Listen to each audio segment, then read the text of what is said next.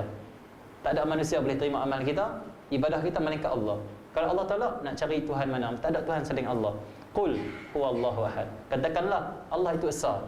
Tak ada Tuhan selain Allah. Kalau Allah tolak ibadat kita, habis kita. Jadi dia rasa takut. Allah senang. Ibadat yang dia buat tak menyebabkan dia timbul sifat, dia rasa dia lebih baik. Dia tak akan merasakan dia, Allah senang, dia tak akan menghinakan orang lain. Kenapa? Dia ada sifat takut pada Allah.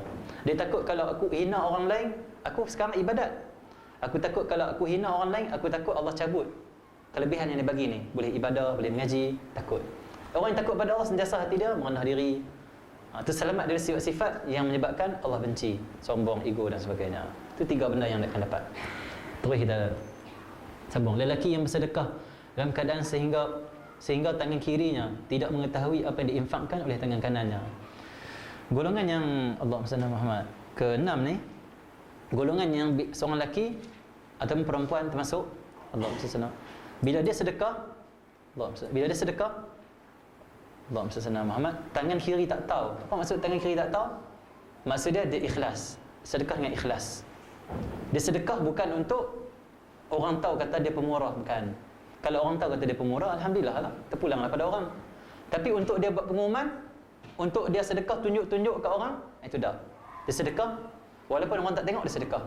Orang macam ni, Allah Muhammad, dia akan tak terkenal nanti panah mahsyar.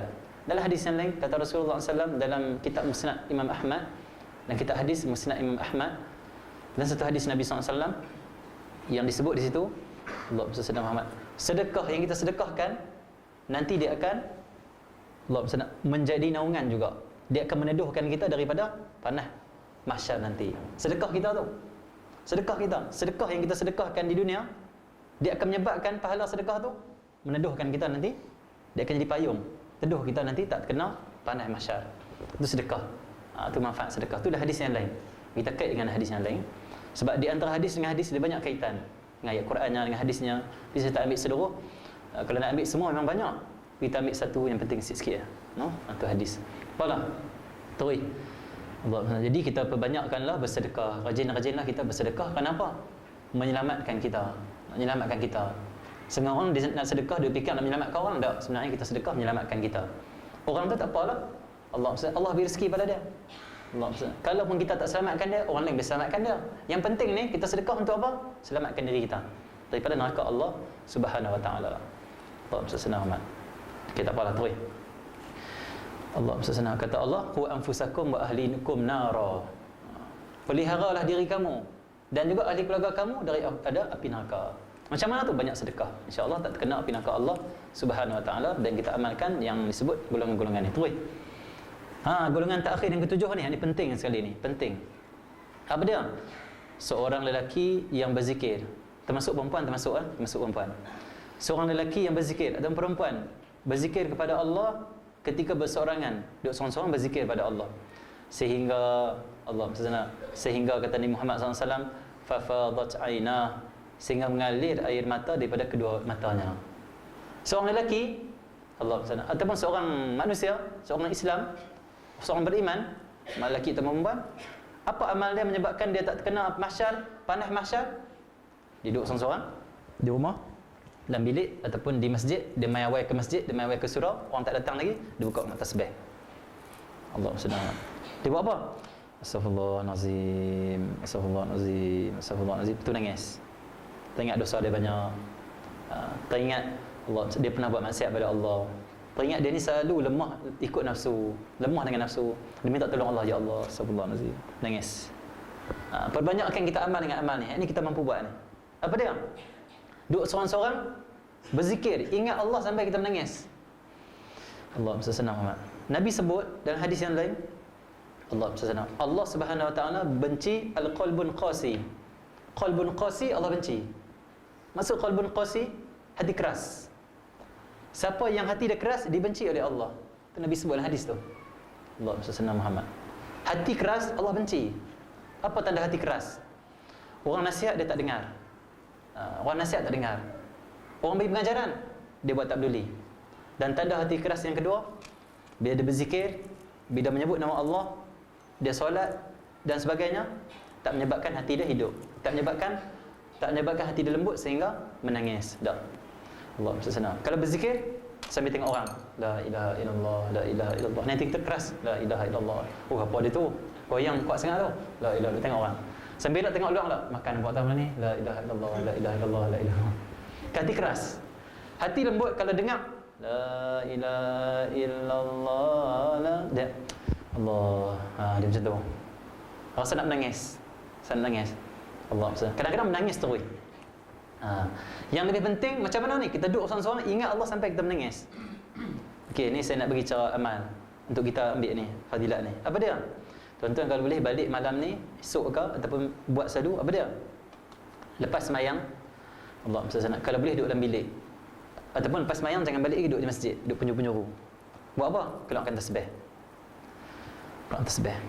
Yang pertama sekali, istighfar. Astaghfirullahalazim, istighfar. Okey. Lepas istighfar 70 ataupun 100 kali, Allah Rasulullah Muhammad 70 ataupun 100 kali, pilih nak buat yang mana, 70 ke 100 kali. Lebih lagi bagus. Allah Rasulullah Muhammad. Sebab istighfar ni tak ada had. Istighfar saja. Okey, Allah Rasulullah. Lepas istighfar 100 kali ataupun 70 kali, so ambil yang pendek Astaghfirullah ataupun Astaghfirullahalazim, pendek. Lepas tu selawat 10 kali. Cara nak amal, Allahumma salli ala Muhammad. Selawat 10 kali.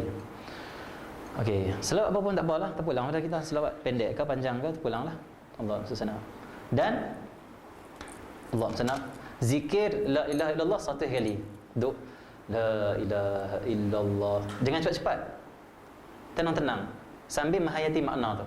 InsyaAllah kalau buat setiap hari, cukup seminggu menangis lah. Buat tengok. Duduk dalam bilik ke, duduk di masjid ke, orang semua dah balik kan, duduk ujung-ujung tu.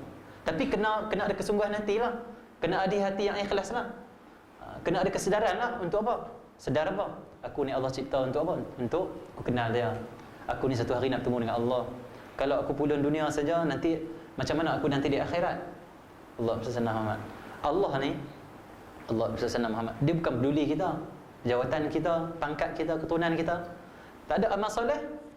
Nabi kata, datanglah kamu ke akhirat datanglah kamu ke akhirat dengan amal kamu, bukan dengan keturunan kamu. Saya keturunan raja, saya keturunan sekian-sekian orang kaya, saya keturunan penghulu, saya keturunan dia letak saya keturunan ni. Nabi kata apa? Jangan datang dengan keturunan, datang dengan amal kamu. Sebab amal itulah yang akan menjadi asbab kita selamat daripada Allah SWT. Dahsyatnya sisaan Allah Subhanahu Wa Taala. Okey, jadi amal tu buat setiap hari. Sebaiknya buat lepas subuh. Sebaiknya Allah SWT Muhammad. Kalau nak baik lagi, tuan-tuan buatlah istighfar 100, selawat 100, la ilaha illallah 100. Buat yang tu. Allah SWT. Ni guru kami sudah pesan ni. Ni sekurang-kurang kita nak berzikir. Dan jangan pula ada orang tanya saya, tanya apa? Kalau tak ada macam mana ustaz? Tak mau. Dia kalau kita ni nak zikir, nak buat satu amal, kita dah cakap siap-siap. Kita kata apa? Kalau tak dan macam mana? Tak sempat macam mana? Mesti tak sempat. Kenapa? Tu orang tak ada kesungguhan. Orang yang ada kesungguhan, dia akan bagi sempat juga. Kalau orang yang awal-awal dia kata apa? Kalau tak sempat macam mana ustaz?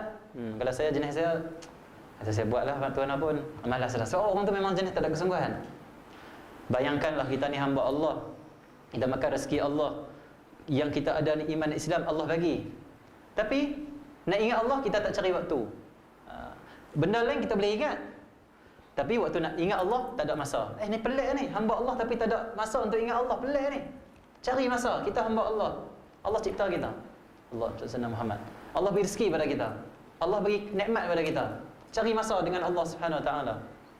Paling kurang sehari 10 minit cukup. Ini guru kami awal sebelum sengaji, kami kena latihan macam ni. Guru kami didik kami macam ni. Apa dia? Setiap hari paling kurang duduk seorang-seorang zikir, muhasabah paling kurang 10 minit.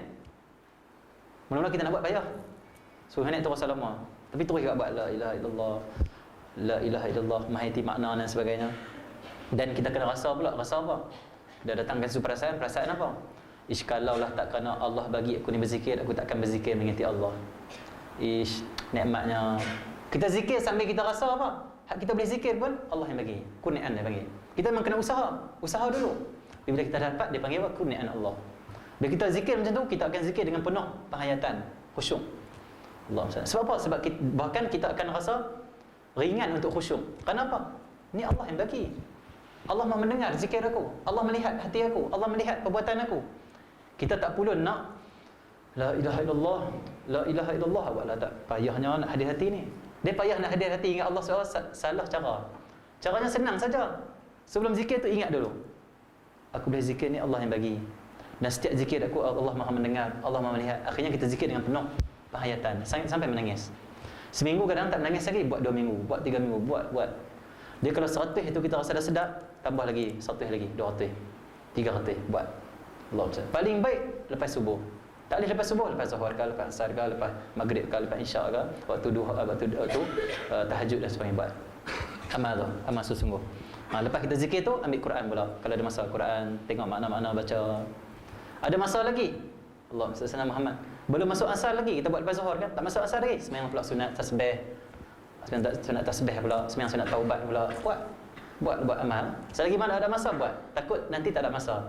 Nabi kata dalam hadis ini diwakilkan, disebut dalam kitab Ibnu Kathir, bab hari kiamat, Nabi sebut hadis tu. Kitab ni Imam Tirmizi kata, hadis ni Imam Tirmizi kata, salah saya. Hadis ni Nabi kata apa? Beramal solehlah kamu sebelum keluar Dajjal. Dan juga sebelum terbitnya matahari di sebelah barat. Beramal solehlah kamu. Sebelum Dajjal keluar, kamu kena pulun amal soleh. Bila Dajjal keluar nanti kamu tak sempat amal soleh. Kenapa? Zaman tu zaman kacau, huru-hara, fitnah. Kejahatan banyak sangat. Bahkan kita kena lari daripada Dajjal. Lari. Siapa yang ada kuasa untuk lari, kena lari. Kenapa? Takut kita terkena tipu daya Dajjal. Bahaya. Zaman tu tak sempat nak amal soleh. Bahkan orang yang tak kuat amal soleh zaman tu, iman dia tak kuat. Bila iman dia tak kuat, mudah ikut Dajjal. Zaman Dajjal muncul nanti, kata Nabi Muhammad SAW, dunia tak ada makanan. Kemarau 7 tahun berturut-turut, makanan tak ada. Makanan tak ada. Sampai para sahabat kata, wahai Rasulullah, makanan tak ada zaman tu. Wahai Rasulullah, kalau kami hidup zaman Dajjal tu, yang makanan tak ada, kami nak makan apa? Manusia kan perlukan makan. Nabi kata apa? Bacalah surah Yasin dan kemuniatkanlah untuk kenyang.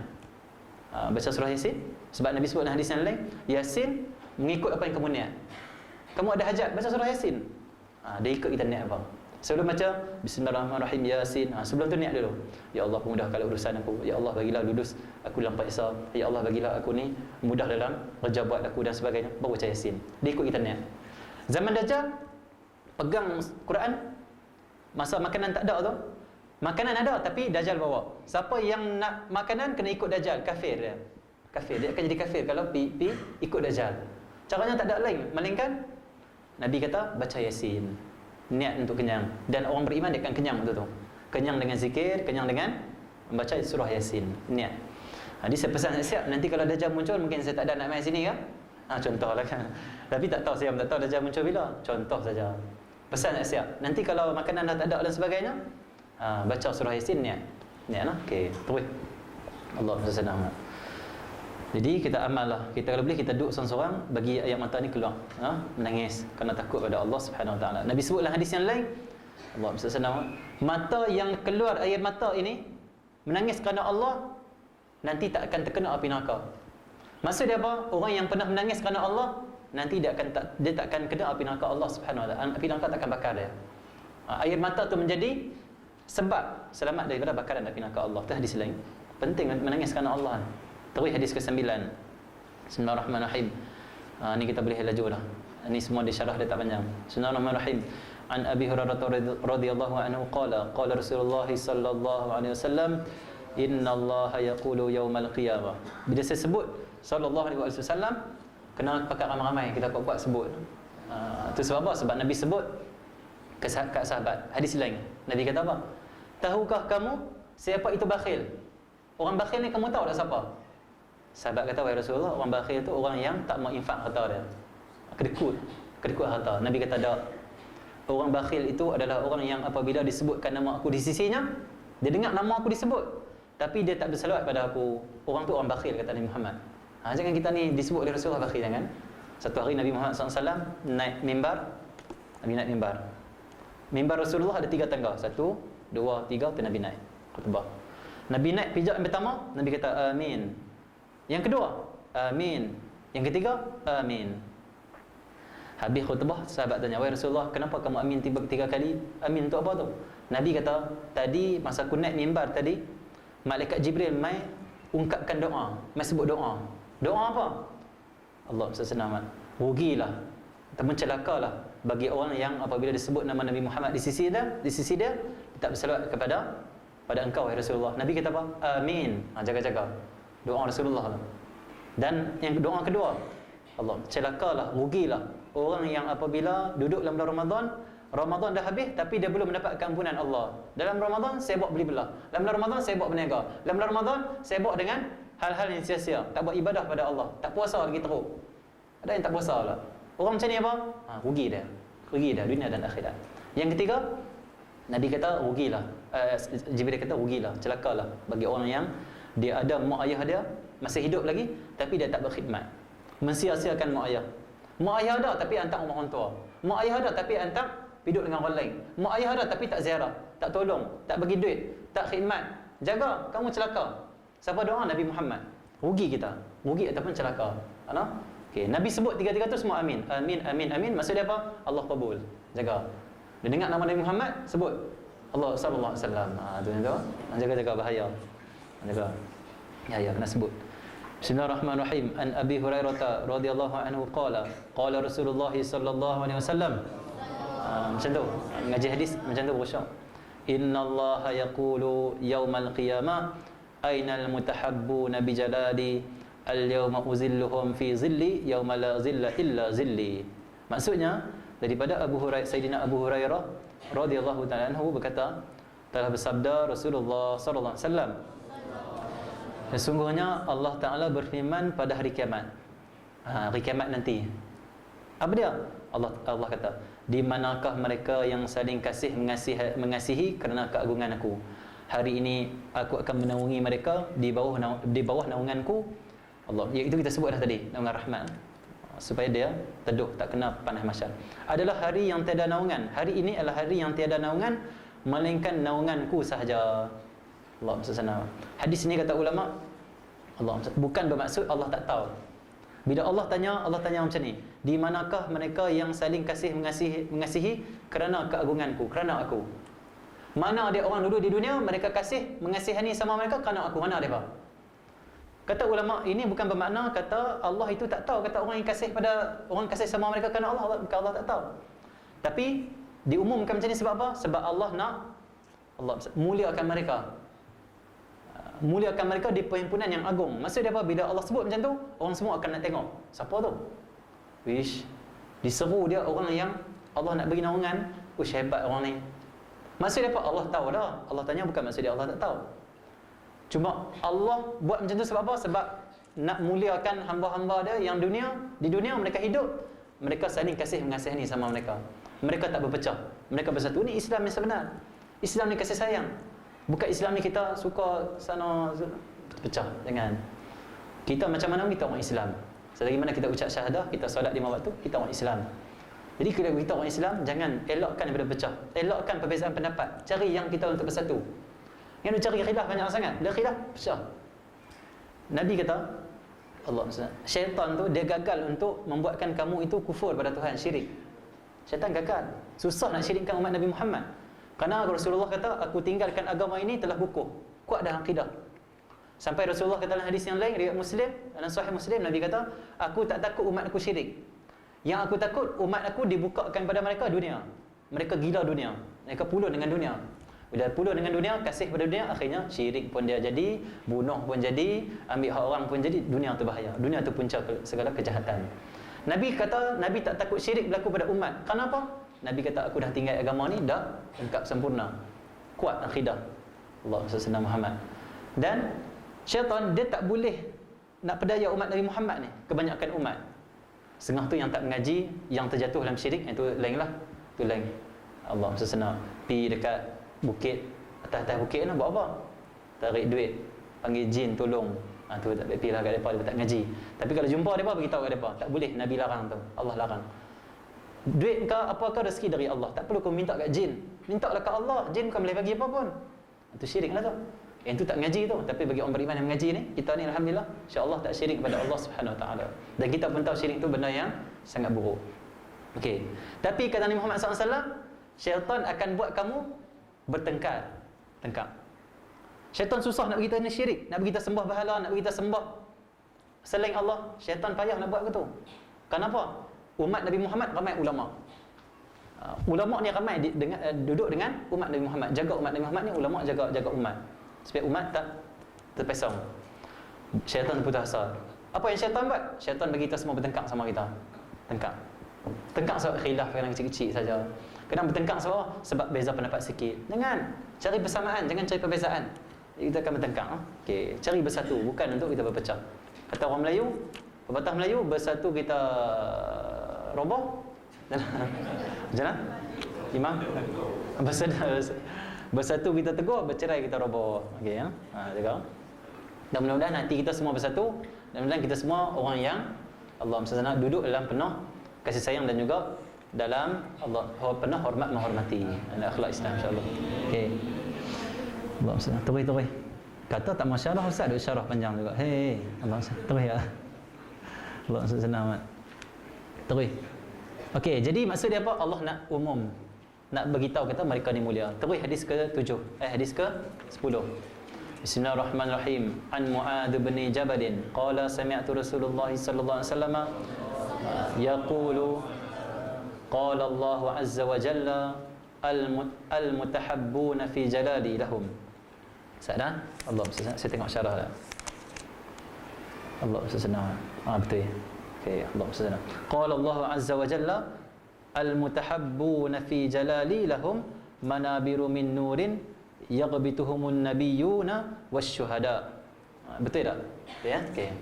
Daripada Sayyidina Mu'adz bin Jabal radhiyallahu ta'ala anhu, hadis ini diriwayatkan oleh Al-Imam Tirmizi.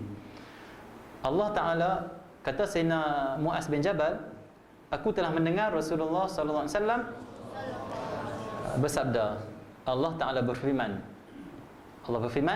mereka yang saling kasih mengasihi di dalam keagunganku, bagi mereka mimbar-mimbar dari cahaya, sehingga para nabi dan para syuhada berasa iri hati kepada mereka, serta maksud dia apa?